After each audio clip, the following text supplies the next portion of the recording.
All right, family. Black Power. Black Power is the true power with General Sarah soon said he kick back, get your mind ready for some information that's guaranteed to be heavy. We got a powerful one today.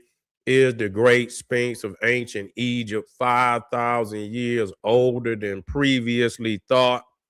We got to tap in. They trying to say that the great Sphinx could be thousands of years older than the pyramids, and that this is evidence of the even earlier aspect of Nile Valley civilization, far older than even Egypt. Is it true? We're gonna find out.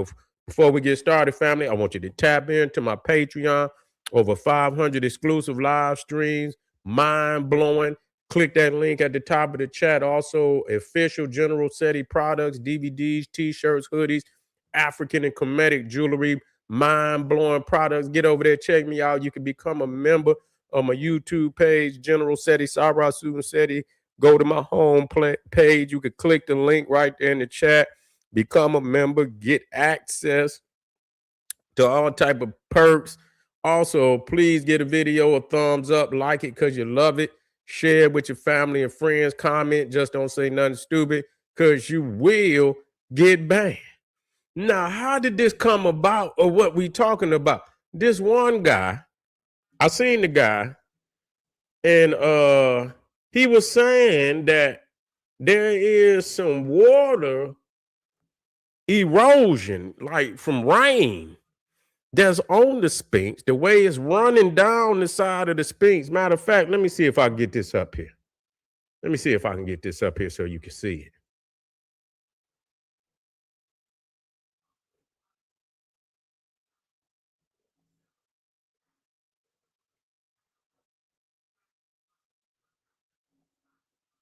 Okay, here we go. You see right here, the water. Let me see if I can blow it up just a little bit. Right there, you see the weathering that's on the side of the Sphinx. They say is consistent with rain, and there's been no rain in Egypt probably over 5,000 years. So that would, I believe it would put it even far older than what they say the pyramids are. But a lot of people are trying to connect the Sphinx with Khafra. You're trying to connect this Sphinx to Khafra, but they saying, well, this Sphinx could be far older than the pyramid of Khafra. You see, so they saying that that in order for it to be water erosion or rain erosion, you got to go back. We got to see how late in the game, rain was in Egypt for it to be any type of water erosion coming from rain. How long ago would that have been? And so what it's saying, let me let's tap into this. Okay, now they saying that, I asked the question, does the water erosion prove that the Great Sphinx is far older than what people believe it to be? In the chat, GPT said short answer, no. Water weathering on the Sphinx does not conclusively prove it is older than the accepted date of 2500 BC. It raises questions, but it does not overturn the mainstream archaeological dating. So, they saying that no, it doesn't. I want to hear, from, the rebuttal from the, this, I guess he's what they call an amateur archaeologist, I believe, geologist. I don't know if he's a professional, but that don't necessarily mean none. If you got the science, you got the science.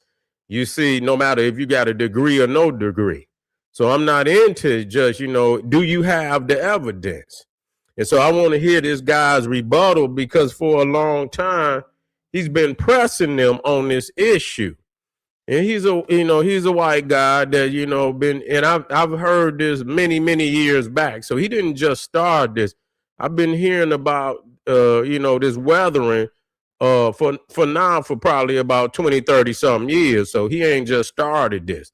The monument in question is the Great Sphinx of Giza. The conventional date of that Sphinx is 2550 to 2500 BC, commonly associated with Khafra, which is the son of Khufu, who has the second largest pyramid in the world. It's not just in Egypt, but in Egypt at the Giza Plateau, second largest pyramid behind his father Khufu, part of a unified fourth dynastic complex. What people mean by water weathering. Okay, so when you look at that Sphinx, some researchers, and the guy's name is Robert Scholl. I believe it's Shoke. Okay, I believe it's Shoke. I have to get his pronunciation of his name. And he says that the vertical undulating erosion in the Sphinx enclosure looks like rainfall erosion, not wind or sand, would require heavy rains, not just light rain. It would have had to been heavy rains. Heavy rains occurred before 5,000 BC. So not just 5,000 years, but before 5,000 years BC. Therefore, the Sphinx must be much older than what people. This is what he's saying, that there would have not been heavy rains in Egypt for 5,000 years. So where did these water erosions come on the Sphinx? Okay. What mainstream geology and Egyptology say, water does not automatically mean ice age rain. Now, I don't know where the ice age come from, but so I don't know if he's trying to say that this rain is coming from, the period which we was talking about, the ice age. That don't mean there was ice in Egypt, but because of the crazy weathering on the planet, could have caused a lot of rain. And from my understanding, at this time, it was very lush in Africa at that time. It was very lush. So it was much like a tropical rainforest, just like you see in the areas of Nigeria, and it come up much further north. So my understanding, it could have been much like rainforests. Even in northern Africa, where it rained a lot, it was a lot lusher, more vegetation, more forest. And so Egyptologists and geologists point out the limestone layers at Giza erode differently. Soft layers dissolve and flake when exposed to groundwater, occasional Nile flooding, standing water in the enclosure. Egypt had localized wet phases even during dynastic time. Water does not mean prehistoric monsoon by default.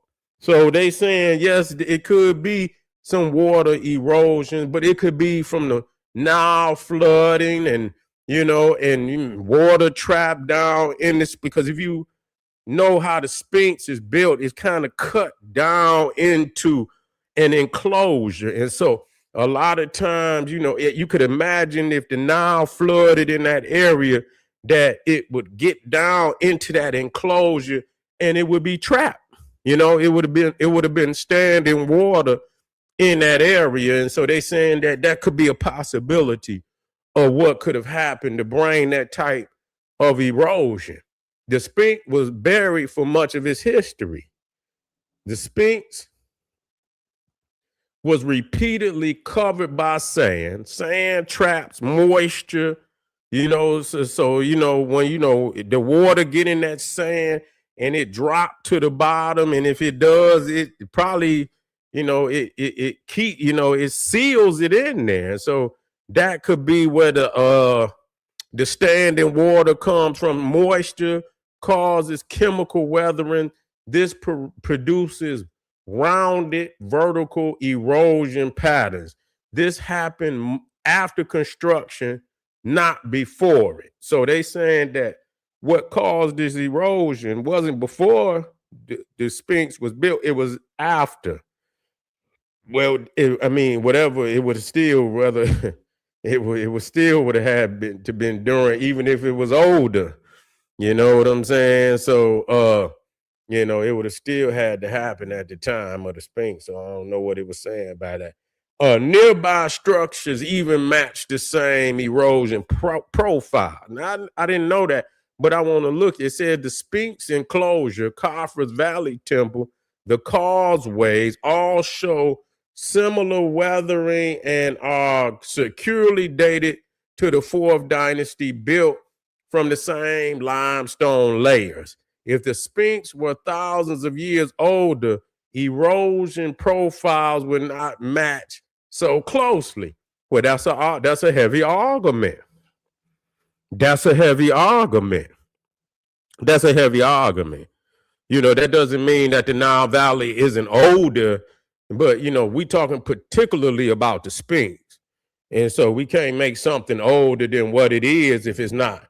It's still old, but we can't make it old because there is things in Africa that prove that our people go back tens of thousands of years, whether AI want to admit it, academia want to admit it. We don't need for them to admit it. We know it for a fact. So,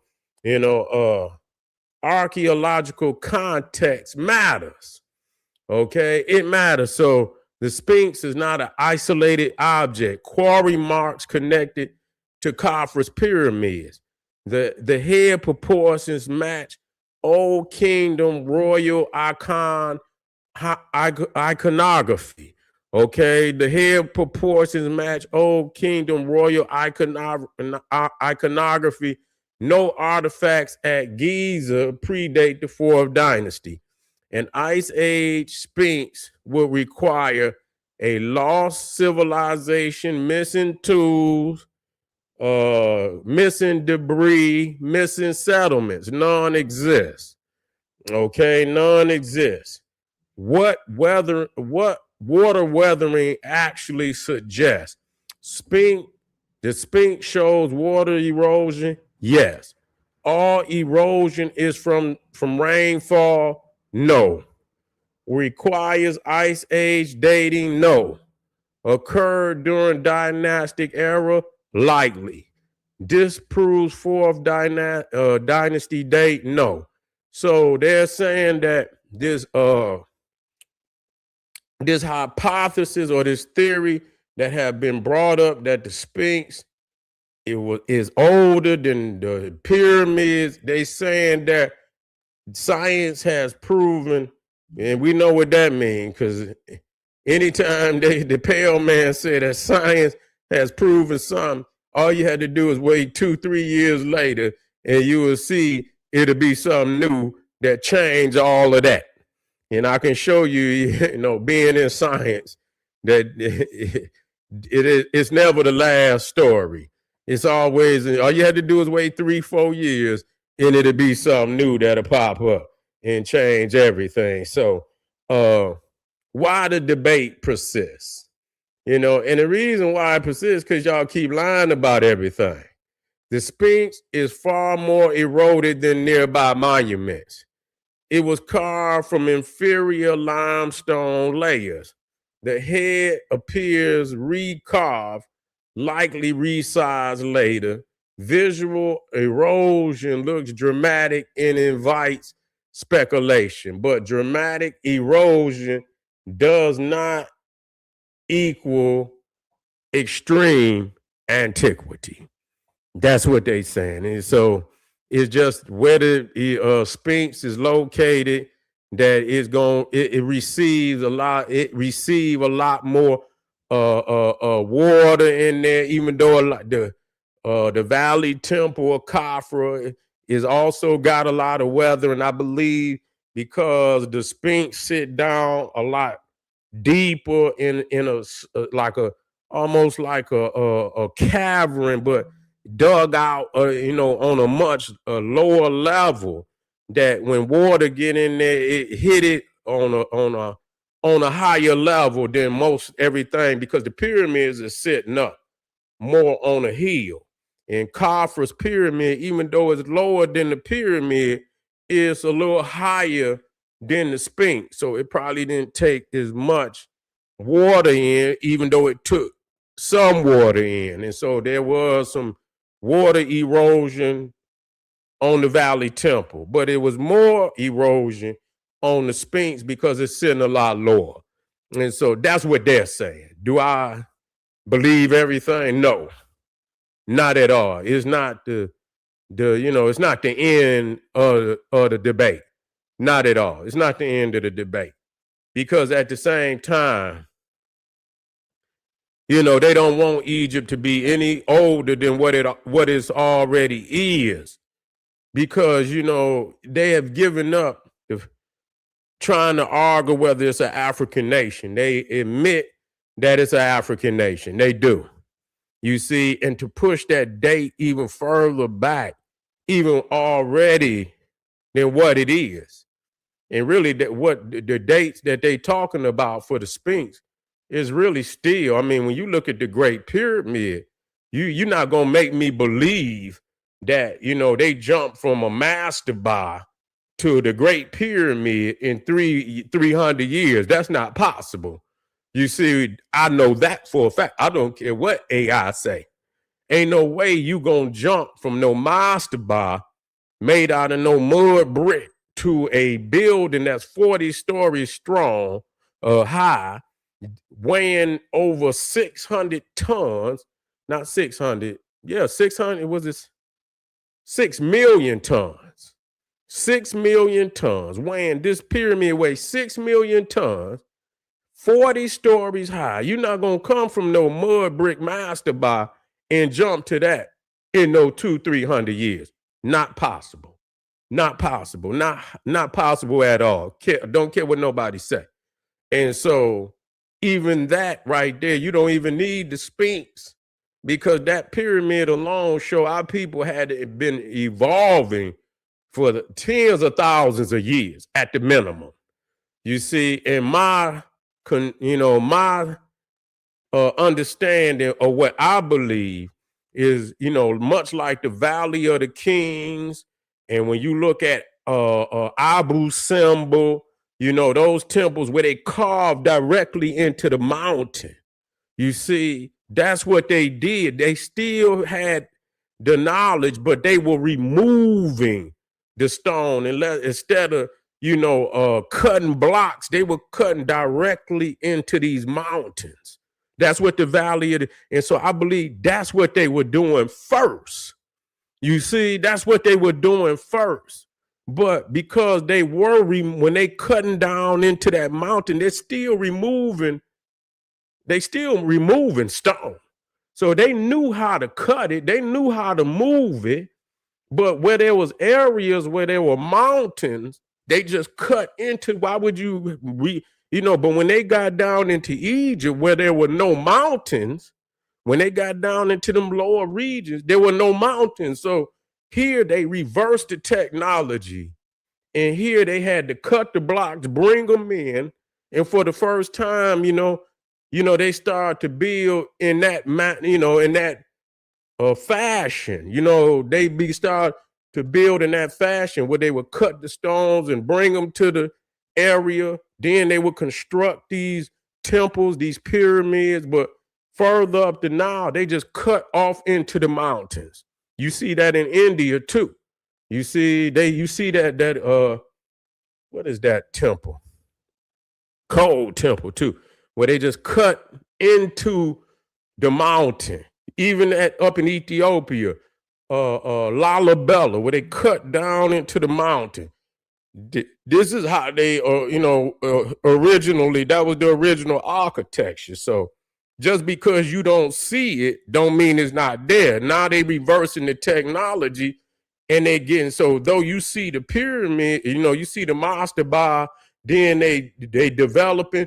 They're, for the first time, they trying a different style of what they, but they know how to move the stone. They know how to cut the stone. You see, they know how to move it. So they saying, okay, we don't have the mountains here. Okay, let's reverse the technology. And so, yeah, they can move it, they can work it, but they having some failures, but it didn't take them long to correct it because they wasn't beginners. And then it didn't take them long. So after they had some failures, they got it together. But that don't at all mean just because they started with the master bar that was really truly the beginning of that architectural knowledge. No, not at all. Ain't no way you gonna jump from no mud brick master bar to no 40-story, 6 million ton megalithic structure like that. That's BS, okay? So let's get over that. But anyway, we're going to come back because I want to hear this guy's rebuttal. I'm going to get the pronunciation of his name. It's on YouTube if you want to tap into it. If you want to tap in, you can look him up. You could say the great Sphinx of Egypt, far older than what believed. And that guy probably going to come up because he's been the main one promoting about the Sphinx. We already know Egypt is far older than that. But for that particular subject, you can look it up, see what he's now saying on, as a rebuttal that they have had time to refute a lot of his argument.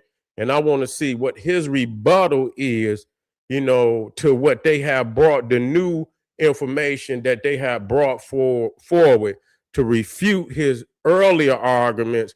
I want to see what his new rebuttal is. Appreciate y'all, family, being here. Make sure you get over there to Patreon, support the general. You feel what I'm saying? Over 500 exclusive live streams over there on my Patreon. Link is right at the top of the chat. Make sure y'all like this video, share this video, like the video, so our family can get this information. Man, there's no channel doing what we doing at all. We on another level while peoples is fleeing the ancient science. We standing right here on the front lines. We defending the legacy of our elders. This is what we got to do, family. I'll see y'all in a minute. Arm yourself with knowledge. Bang on that wicked ass beast daily. Liberation through African education and confrontation. Boom. Black power.